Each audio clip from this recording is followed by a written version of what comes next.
तो हेलो दोस्तों, कैसे हैं आप सब। उम्मीद करते हैं कि आप सब बहुत ही अच्छे होंगे और अपनी पढ़ाई को एंजॉय कर रहे होंगे।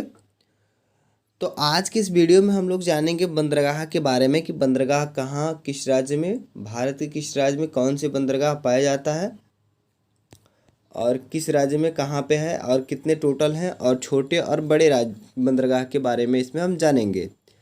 ठीक है। तो आपसे बंदरगाह कितने प्रकार का होता है ये पूछ लिया जाएगा। तो बंदरगाह दो प्रकार का होता है।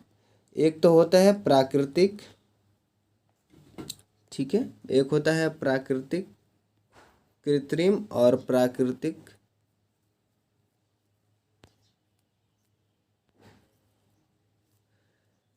दो प्रकार के होता है बंदरगाह। और कृत्रिम क्या होता है, कृत्रिम के बारे में थोड़ा सा जान लीजिए कि कृत्रिम होता क्या है। तो कृत्रिम ये ऐसे बंदरगाह होते हैं जो कि मानव द्वारा निर्मित होते हैं। ठीक है। मानव द्वारा निर्मित होते हैं बंदरगाह, जो कि बालू, सीमेंट या पत्थर से जो भी बने होते हैं, इसे कृत्रिम कहते हैं।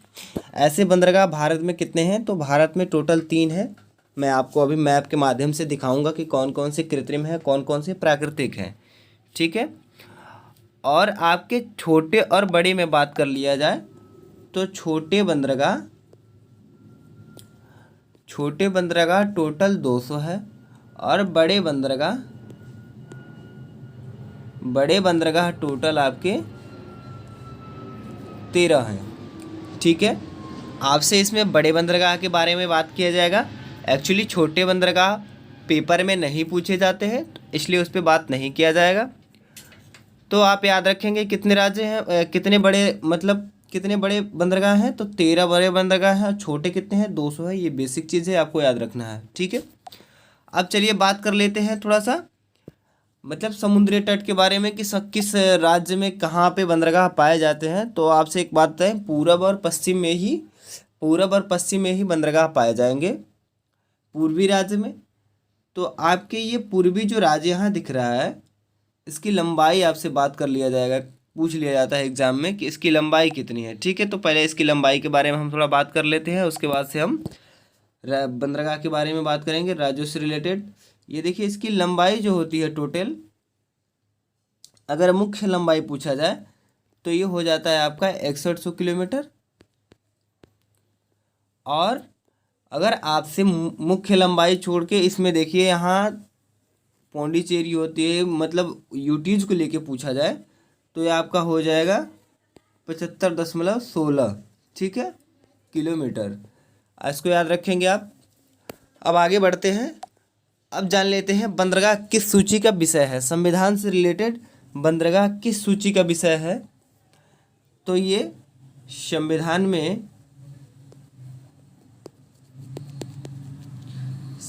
में आपका सूची 7 का विषय है।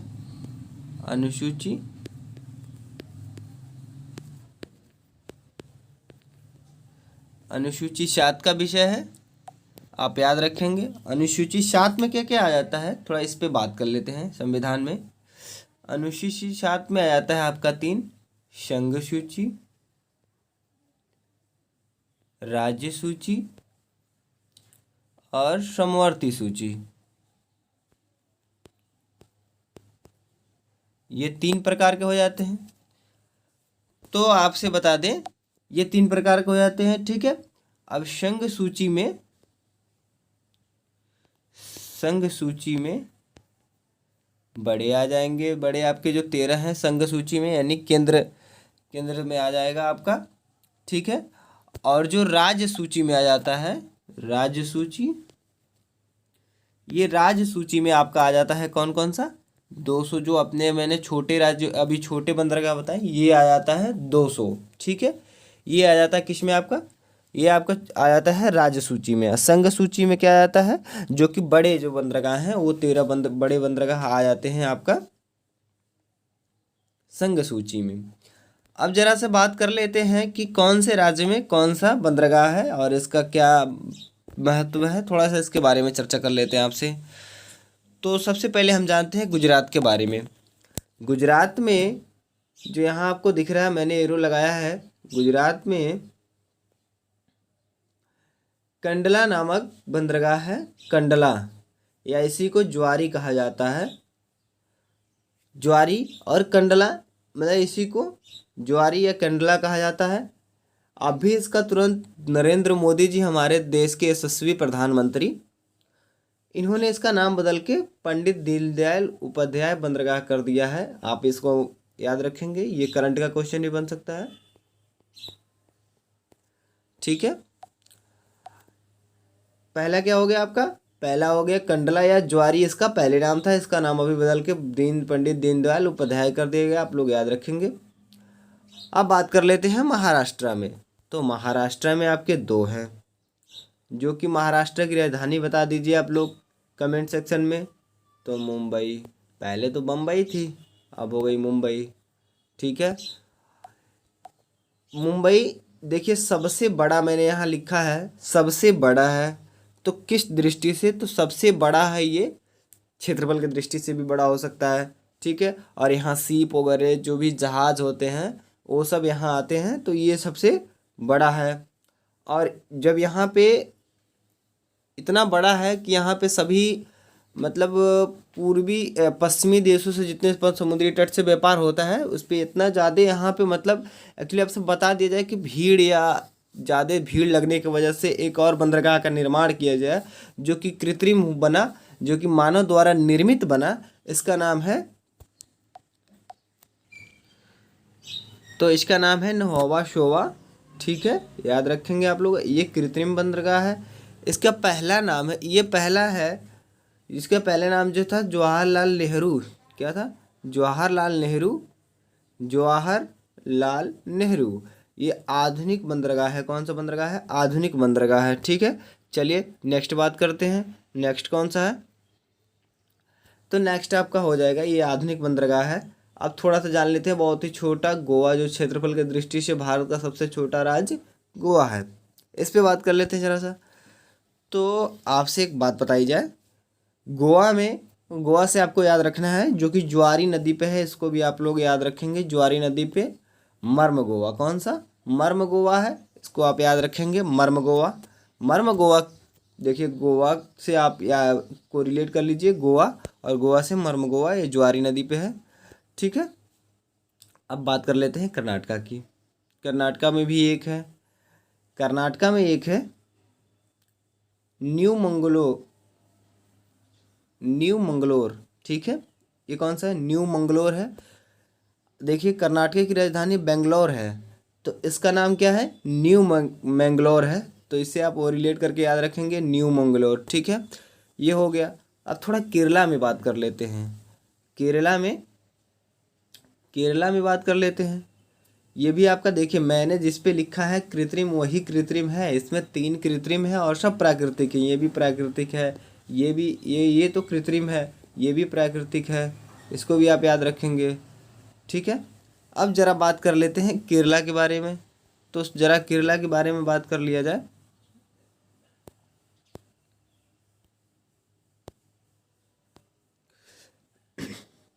जो आपका केरला में है कोची बंदरगाह, कोची बंदरगाह भारत का सबसे बड़ा सीप यार्ड है। मतलब यहाँ पे सीपों का मतलब बहुत बड़ा सीप, मतलब सीप आके लगते हैं, इसलिए इसे सीप वार्ड कहा जाता है। भारत का सबसे बड़ा सीप वार्ड है। ठीक है, याद रखेंगे आप। अब ज़रा इसमें देखिए, पूर्वी पश्चिमी तट में कितने हो गए? तो पश्चिमी तट में 5 राज्य हो गए, और 5 राज्यों में मैंने क्या बताया आपको अभी? 1 राज्य, 2 राज्य, 3 राज्य, 4 राज्य और ये 5 राज्य। ठीक है, 5 राज्यों में मैंने 6 अभी आपको बंदरगाह दिखाया।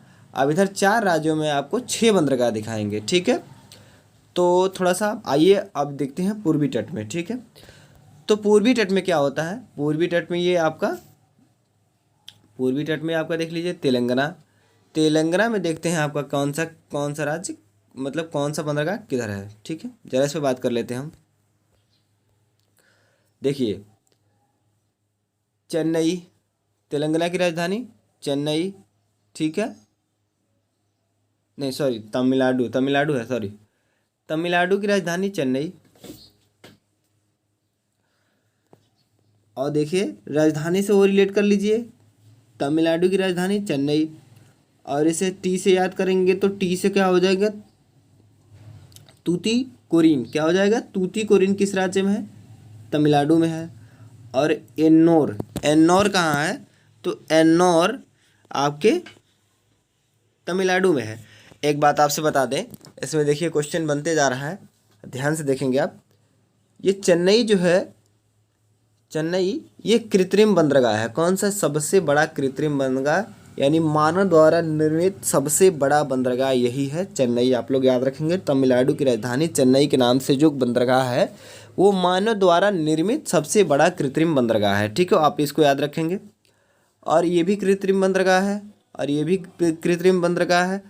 अभी इसका नया नाम जो रखा गया है, तूतीकोरिन का नाम जो नया चेंज करके रखा गया है, तो ये आपका रखा गया है वीओ, ठीक है, चिदम्बरम। ठीक है, आप याद रखेंगे इसको, वीओ चिदम्बरम के बारे में अभी आपको मैं बताऊंगा आगे चल के क्या होता है। ये नाम है एक्चुअली, ऐसे आप याद रखेंगे। अब ज़रा सा बात कर लेते हैं आंध्र प्रदेश के बारे में। ठीक है, आंध्र प्रदेश के बारे में हम बात कर लेते हैं। यहाँ पे है विशाखापट्टनम। आपने नाम तो बहुत ये फेमस है, आपने तो सुना ही होगा विशाखापट्टनम। तो ये है आंध्र प्रदेश में एक ही है, विशाखापट्टनम। हाँ, मैं आपसे एक और बात बता दूं कि जो अभी तमिलनाडु में आपको दिखाया था मैं, ठीक है, तो तमिलनाडु में सबसे ज़्यादा बंदरगाह, तो तमिलनाडु के बारे में बात, आंध्र प्रदेश के बारे में अभी बात हो गया, जो कि विशाखापट्टनम आपने बहुत ही नाम फेमस है, सुना ही होगा। ये आपका सबसे गहरा बंदरगाह है। क्या है, सबसे गहरा बंदरगाह आपका कौन सा है, तो यही है विशाखापट्टनम का सबसे गहरा बंदरगाह है। आप याद रखेंगे इसको, सबसे गहरा बंदरगाह कौन सा है, विशाखापट्टनम। सबसे ज़्यादा गहरा बंदरगाह विशाखापट्टनम। यहीं पे सबसे ज़्यादा शिप भी बनाई जाती हैं, ये भी बात याद रखेंगे। सबसे ज़्यादा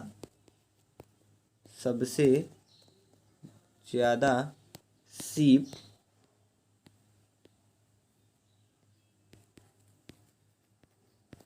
बनती है। ठीक है, याद रखेंगे आप, सबसे ज़्यादा शिप यहीं बनाई जाती है। अब उड़ीसा में बात कर लेते हैं। उड़ीसा में आपका पारादीप है, जो कि सबसे फेमस है। ये भी प्राकृतिक बंदरगाह है। क्या है, प्राकृतिक है। ठीक है, ये भी प्राकृतिक बंदरगाह है। अब ज़रा बात कर लेते हैं, पश्चिम बंगाल के बारे में। तो ये आपका पश्चिम बंगाल जो ये दिख रहा है आपको, वैसे तो आगे तक है इसमें, लेकिन जो पश्चिम बंगाल दिख रहा है इसमें क्या होता है, देखिए पश्चिम बंगाल में 2 बंदरगाह हैं, जो कि इसका एक सहायक बंदरगाह भी है। इस पर अभी हम चर्चा करेंगे। तो पहला जो है कोलकाता, जो कि हुगली नदी पे, किस नदी पर, युगली नदी पे बना हुआ है कोलकाता बंदरगाह। ये किस पे है, युगली नदी पे है। अब ज़रा बात कर लेते हैं इसके, क्या होता है कि यहाँ पे बहुत सारे मतलब पूर्वी तट से व्यापार करने वाले बहुत सारा इस पे, जैसे कि मुंबई वाले पे मैंने अभी आपको बताया था कि मुंबई पे सबसे बड़ा है, मुंबई सबसे बड़ा है और सबसे ज़्यादा भीड़ यही लगती है। तो इसीलिए इसके सहायक के लिए बनाया गया है ये हल्दिया बंदरगाह। कौन सा बंदरगाह, हल्दिया बंदरगाह, जो सहायक के लिए बनाया गया है। तो इसको आप याद रखेंगे। अब देख लेते हैं इस राज्य में कितने टोटल हो गए बंदरगाह। तो इस राज्य में भी 6 हो गए, लेकिन अभी क्या मैंने इससे बताई, ये छोटा है जो कि सहायक के लिए बनाया गया है। कि सहायक के लिए बनाया गया, छोटा है, इसको सहायक के लिए बनाया गया है। तो आप लोग याद रखेंगे। अब एक छूट रहा है आपका, वैसे तो टोटल 12 हो गया। अब देख लेते हैं कौन सा छूट रहा है। अंडमान निकोबार में आपका एक बंदरगाह है, जो कि जिसका नाम है पोर्ट ब्लेयर बंदरगाह, जो कि हाल ही में इसका गठन हुआ है, 2010 में ये बनाया गया है।